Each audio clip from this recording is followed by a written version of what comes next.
Hello, everyone. Welcome to the Believe in Bengal podcast presented by FanDuel. I'm your host, Solomon Wilcots. I'm flying solo on this episode because as we have already just returned from San Francisco after attending to the Super Bowl in San Francisco and Santa Clara, it was a great game. We're going to talk about that coming up in a little bit.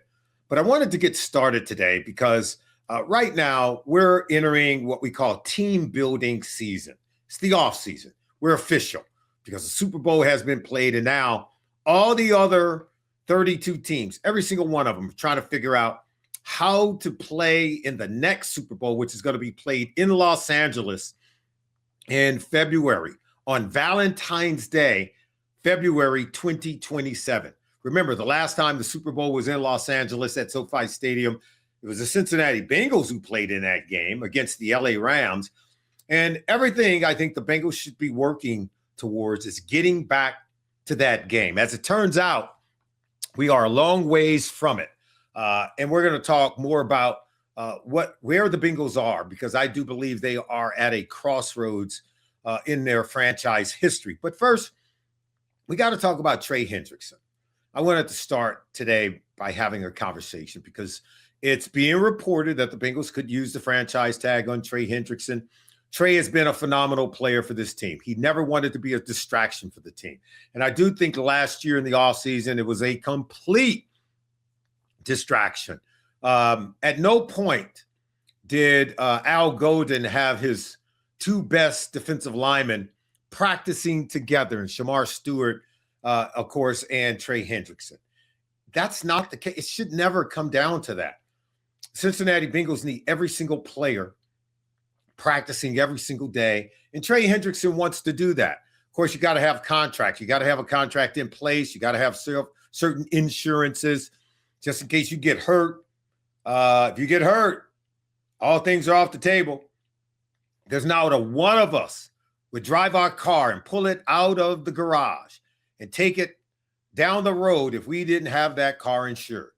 Because a lot of us, while we may enjoy the day-to-day freedoms that we have and the life that we have, we know it comes with liabilities. And it would be irresponsible for us to just go about our daily lives in this carefree way, enjoying everything that we love doing, even if it is playing football in the NFL, if we didn't have insurance against the downside, against these liabilities. That's just called being smart about what we do. And I think Trey Hendrickson was smart in the way that he approached it. But now, you ask, will the Bengals use a franchise tag? I don't even think they'll do that. You know what it's going to cost to put the franchise tag on Trey Hendrickson? A guaranteed $26 million salary for the upcoming season. That's a lot of money, okay? For edge rushers, $26.7 million. Trey did sign a one-year deal ahead of the 2025 season for $29 million. He might even be taking a pay cut based off the money he got last year. I don't think that's going to happen. I think Trey Hendrickson is going to hit the free agent market when the new league year begins in March. I think he's going to be poised to sign with another team like the Indianapolis Colts. There's no doubt. I think that's where Lou Anarumo is the defensive coordinator. I could see him signing Trey Hendrickson. And they could be reunited playing there, just as other players who played here in Cincinnati found themselves playing in Indianapolis on Lou Anarumo's defense. But I wish Trey Hendrickson well. It'd be great if he could have been healthy for the entire season. He had to have surgery on an abdominal injury and decided to take care of that and did not play but, roughly half the season for the Cincinnati Bengals. But this is what happens when, I think the Bengals have this thought in mind that when players get to be 30, they don't want to sign that long-term deal. And had they signed him to a long-term deal, one might be asking, did they do the right thing? Because he did get injured. He was not able to finish the season healthy. And what is he going to be like in the new year, in 2026 and beyond? So the Bengals didn't sign him to the long-term contract. One might argue it was the right decision because the player did get hurt. And would there have been value? And I think because of that injury, because he did not finish his tenure here healthy, I think that sort of strengthens the Bengals' argument. And I think the Bengals are not inclined to use a guaranteed one-year franchise tag on Trey Hendrickson when he was last hurt and couldn't finish the 2025 season healthy. The best predictor of future behavior is past behavior. And if you had a tough time staying healthy last year, most teams are thinking, well, as you get older, you're going to have a tough time staying healthy the next year. And so I could see the Bengals not signing him to a to a franchise tag and allowing Trey Hendrickson to walk this offseason and play for another NFL team. He's been a great player for years wearing Cincinnati Bengals stripes. I think the Bengals should be proud of the fact that they did sign him ahead of the 2021 season. He added great value to this team. He was a great locker room guy. And I think it should serve as a blueprint for what the Bengals are looking for this year in free agency and what they should be looking for in the draft. You should be looking for more players like Trey Hendrickson. Talented, but also leaders. Talented, but also productive in games. Not just because they have athletic skills or athletic traits. We should be targeting players who have more production than traits. And that leads me to this. If the Cincinnati Bengals are going to draft players, sign players in free agency, trade for players who are currently on someone else's roster, you ought to be looking for one thing and one thing only: difference makers. That you're going to hear that from me all offseason. What do the Bengals need? They need difference makers. Who should they be targeting? Difference makers. Not just targeting one position. Oh, we need a pass rusher. Of course you do. Oh, we need a linebacker. You need that too. Oh, we need help in our secondary. Absolutely. Because you need guys who can tackle. You need guys who can cover. You need guys who can run in the secondary. But they better be difference makers. If you're not a difference maker, you don't even need to apply for the job. If you're not a difference maker, Cincinnati Bengals should not even be thinking about signing you. Now, what describes a difference maker? A guy who consistently make plays, a guy who's not only have traits. I can run fast. I can leap tall buildings in a single bound. Oh, I can bench press and 40 times, 225, 40 times on the bench press. I run a fast 40 time. Freak of nature athlete. You know what we used to call those guys? Look like Tarzan, play like Jane. No offense to the women here. It's just the same. Jane doesn't play ball like Tarzan. That's what we're saying. So we could say look like Tarzan, play like Jim. At the end of the day, we need a bunch of guys that produce. That athletic ability has to translate into production. Last I've been checking, we've been getting a lot of guys coming through the draft. Great physical traits, low-level production. It's just fact. The report card says it. I don't know that I agree with the post-mortem that we heard from Duke Tobin. I like Duke, but I think he threw out some names of players that he projected as ascending players. What I have found in our league with general managers, pro personnel guys, and scouts alike, and talent evaluators alike, once they put a draft grade on a player and draft that player in say the first round, second round, they will never change their mind about that player. They're going to blame if that player doesn't become a star or doesn't become the guy they thought they were when they drafted him, instead of saying I was wrong with my draft grade, you know what they do? They blame the coach who's coaching them. They blame the system that they're being played in. Oh, you know what? He's a 5 technique. He's a 3 technique. You shouldn't be playing him in a 3-4 defense. He should be playing in a 4-3 defense. He's not a cover corner in zone. He's a man cover guy. You should be playing him more in man. You shouldn't have drafted him because you know what scheme your team currently runs. And by the way, last I checked, really good football players can play in both systems. Really good football players can play no matter what scheme you put them in. I played with the great Rod Woodson. That dude can play multiple positions. He can play multiple schemes. It didn't matter. Charles Woodson can play man coverage. He can play zone coverage. Good football players play football. Last I checked, you should hire coaches that coach football, because the way you win championships, the way you win Super Bowls, the way you win division titles, because you got to win those before you even get to the playoffs, the more diversified you are in your schemes, the more you can win games. We call them a one-trick pony. I only can do this. I only can do that. Let's not draft or sign one-trick ponies.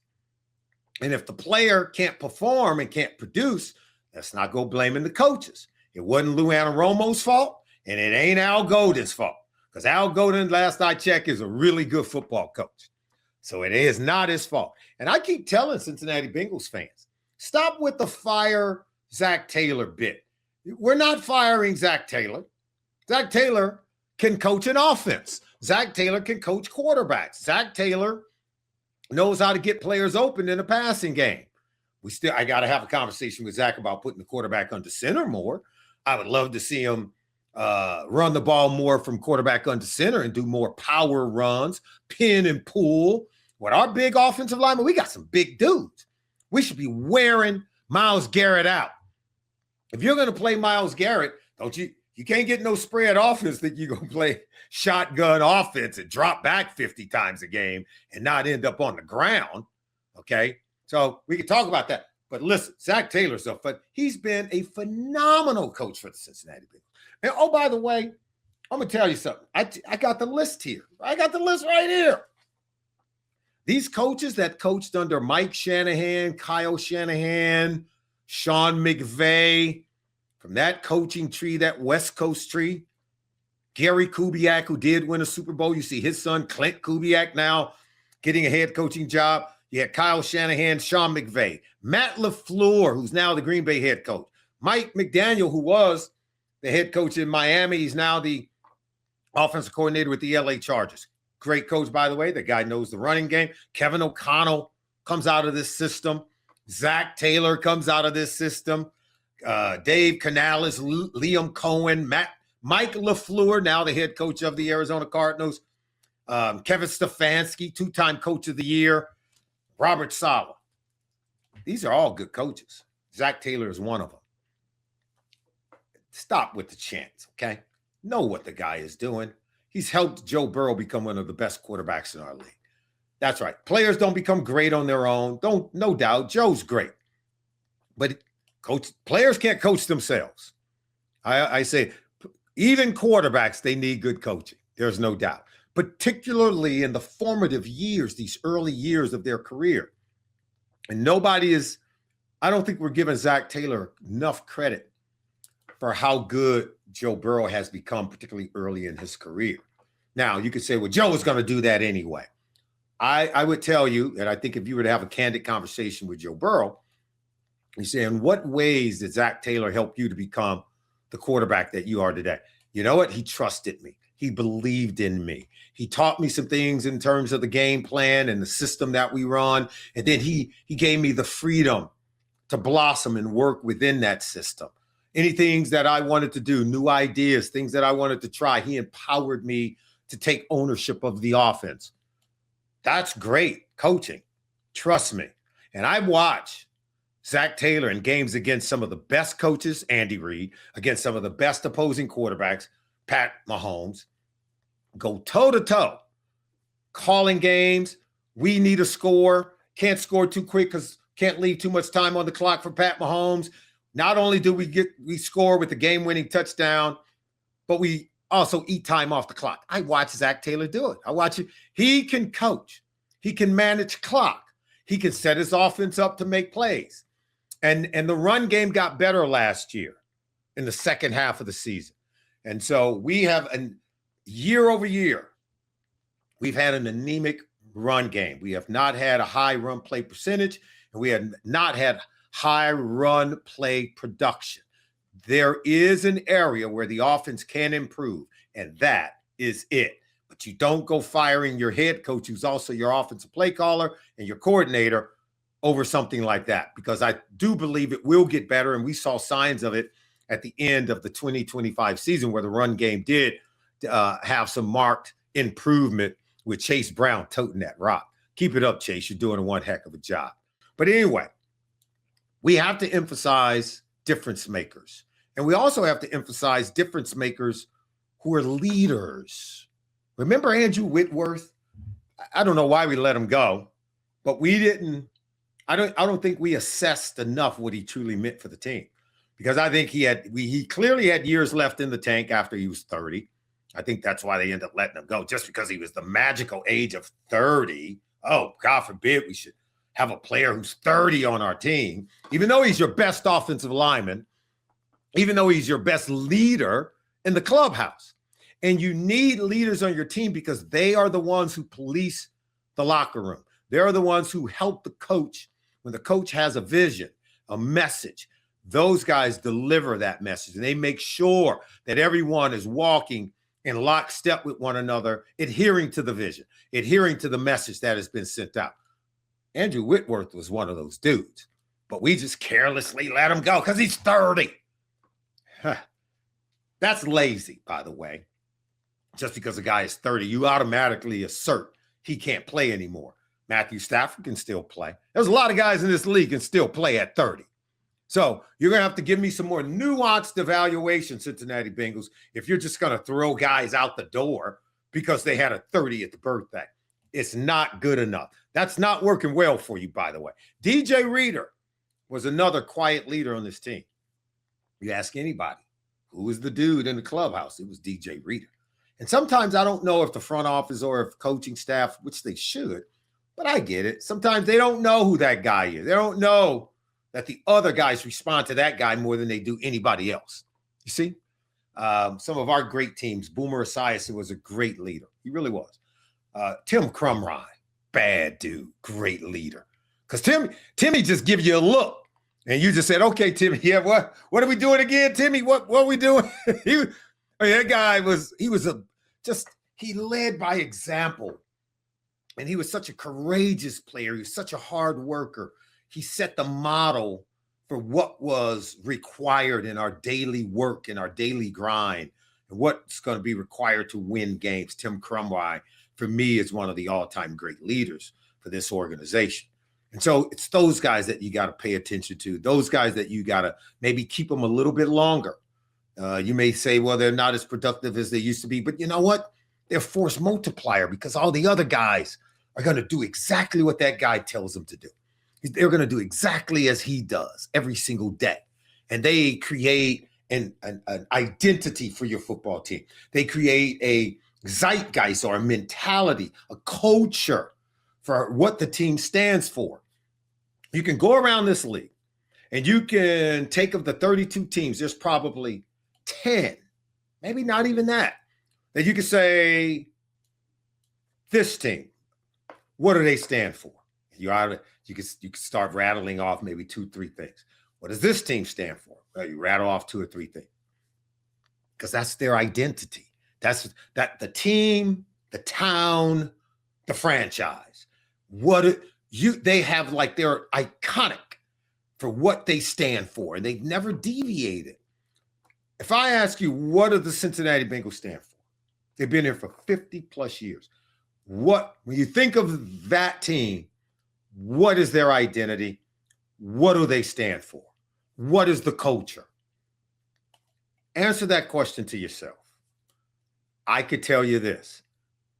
That's an area where they can improve because there's nothing that truly solidifies in a positive way that you link with the Cincinnati Bengals. And I'm not proud to say that, by the way, because this is the team that drafted me. I played for 3 different teams in this league, but this is the team that drafted me. None of those other teams did. So if you want to know what team I prioritize, if you want to know what team I care about the most, I do the Believe in Bengal podcast. It's this team. That's the team I care about the most. Is this the team that I root for every Sunday to win? And that's why I'm having these conversations with you, so that you understand that these are the things that we can improve upon as a franchise, as a team, and as a town. And I do think the Cincinnati Bengals care about what their fans think about. And I think our fans need to be more vocal and what's important to them. Because if it's important to you, it'll become important to the franchise because you are the paying customer. And at the end of the day, this is a team that doesn't have an identity as a franchise. Right now, our identity is Joe Burrow, Jamar Chase, T. Higgins. Not a bad identity, by the way. But think about this. A franchise should have its own identity, its own culture that those players, when they come here, they embrace it. They want to be a part of it. They can't wait to go to work for that, for IBM or for Apple or for Microsoft or for Google or for the Cincinnati Bengals, because you know what they stand for. The identity and the vision of the franchise don't come from the players. It already exists with the organization. That's why when Aaron Rodgers went to play for the Steelers, he was like, I love being part of this franchise. I love being part of this team. Here's what they stand for. Here's who they are. Here's what they're about. He said it. They didn't get an identity when he showed up. They already had it. And he was glad to be a part of it. An iconic player like Aaron Rodgers is to be part of their brand. The team is the brand. So we have to ask ourselves, who are the Cincinnati Bengals? And we have to begin to shape an identity, something that makes every single fan and every single player proud to be part of Bengals Nation. And I think that comes from top down. It's got to be Mike. It's got to be Katie. It's got to be Troy. It's got to be the coach. It's got to be the players. It's got to be the strength and conditioning coach. It's got to be the training staff. It's got to be every single person in that building. And then when you can sustain that kind of consistency with your on-field performance that mirrors who and what you say you are, you gotta live up to what you say you are. And when you've had consistency, the fans come to expect that. The fans begin to live it and breathe it and teach it and preach it. And now when players are drafted, they say, I'm going to Cincinnati because that's a team and then they're going to tell you who and what you are, right? And that's what the franchise has got to do. It's got to create a brand. It's got to create a culture, a winning culture, but more importantly, an identity that leads to winning. Remember the Big Red Machine? See, everybody knows that. Big Red Machine. Ain't the Big Red Machine over there no more, is it? But remember when it was? That was their identity. That is who they were. They were the Big Red Machine. And even after Pete Rose wasn't here anymore, and even after Johnny Bench wasn't here anymore, and we had Eric Davis, we had Barry Larkin, we had Jose Rio, they were still the Big Red Machine 2.0. And in 1990, they went and won a world championship and swept the Oakland A's. And the A's were the favorite to win the series. But they had an identity. They had a character about themselves. They had an understanding of who they are. Even though they had different players on the team, they still had that brand. They still played with the same swagger. Trust me, I knew those guys still do. And that's what needs to happen down there at Paycor Stadium. All right, let's move forward. Hall of Fame class of 2026. I got to tell you, I'm a little bit ticked off. And I'm going to finish with this. Kenny Anderson was a better quarterback in the NFL than Terry Bradshaw. How about that? That's right. 14 years as a quarterback in Pittsburgh was Terry Bradshaw. Yeah, they won 4 Super Bowls. That's a team accomplishment. The team won 4 Super Bowls. He was one-time MVP. Kenny, in 16 years, he was a league MVP. He was a league offensive player of the year. Twice he led the league in passing yards. 4 times led the league in completion percentage. And 4 times led the league in quarterback passer rating. You want to know how many times Terry Bradshaw led the league in passer rating? 0. Want to know how many times he led the league in completion percentage? 0. Kenny Anderson set the record for a single season completion percentage mark. His all-time completion percentage is much higher than Terry Bradshaw. His yards per game passing higher than Terry Bradshaw. His touchdowns, 197 career touchdowns to 212 for Terry. So Terry's got about roughly 10 more touchdowns, 12 more touchdown passes than Kenny. He got a whole lot more interceptions, though. 210 interceptions by Terry Bradshaw, only 160 for Kenny. Kenny played winning football. Kenny has a higher passer rating, higher yards per game passing, and higher completion percentage than Terry Bradshaw. That's right. A true Hall of Famer in Terry Bradshaw. The team won 4 Super Bowls with him. And guess what? Kenny did that playing against those great Steeler teams in the 70s. That's why I compared them both, because they were in the league at the same time in the 70s. And Kenny Anderson's numbers across the board are better than Terry Bradshaw. Terry was just on a better team that won 4 Super Bowls. Kenny did those numbers playing against the Steelers defense, the Steel Curtain defense, twice a year, every single year, and lived to tell about it. So Kenny, in my heart and in my mind and in the hearts and mind of Bengals Nation, my man, you are better than some of those Hall of Fame players, and you are a true Hall of Famer yourself. That's going to do it for this week's edition of the Believe in Bengal podcast presented by FanDuel. I'm your host, Solomon Wilcots. Don't forget to join us next time, everyone.